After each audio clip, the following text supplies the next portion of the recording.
savez, l'Union africaine tenait un panel de 2 jours sur l'exploitation sexuelle des enfants en ligne.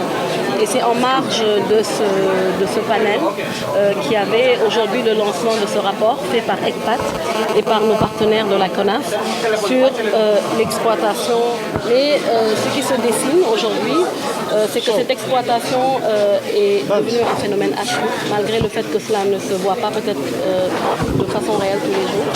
Et que les jeunes filles sont celles qui sont le plus impactées, particulièrement celles qui font un travail domestique, mais que également les garçons ne sont pas en marge, particulièrement ceux qui sont dans certaines écoles coraniques, les daras, pas tous, mais ces enfants-là, mais particulièrement que les enfants qui sont en situation de rue sont des enfants qui sont le plus amenés à être victimes d'exploitation. Absolument. Et le Code de l'enfant, nous avons reçu des instructions très précises du chef de l'État pour l'adoption sans délai de ce Code de l'enfant. Et je puis vous assurer qu'au niveau des ministères concernés, particulièrement celui de la femme, toutes les dispositions sont en train d'être prises pour que ce Code de l'enfant soit adopté très très rapidement. Le Sénégal, comme vous le savez, a ratifié toutes les conventions possibles et imaginables qui existent pour la protection des droits de l'enfant, aussi bien au niveau international qu'au niveau de l'Afrique. Et je peux vous assurer que nous sommes en train de... L'objectif de cette rencontre, c'était d'informer les acteurs travaillant dans le domaine de l'enfance sur un rapport que la CONAF et ECPAT International a produit sur l'exploitation sexuelle des enfants. Alors, c'est une thématique, on ne dirait pas nouvelle, mais qui n'est pas très bien prise en compte dans le cadre du travail que les gens sont en train de faire.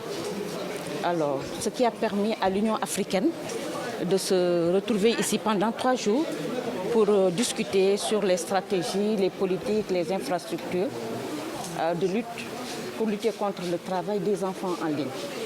L'exploitation des enfants, l'exploitation sexuelle des enfants a plusieurs formes. Vous allez avoir l'exploitation sexuelle des enfants dans le tourisme, les voyages. Vous avez la traite des enfants.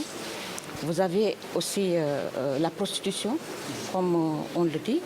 Et vous avez tous les enfants qui sont un peu en proie aujourd'hui à Internet.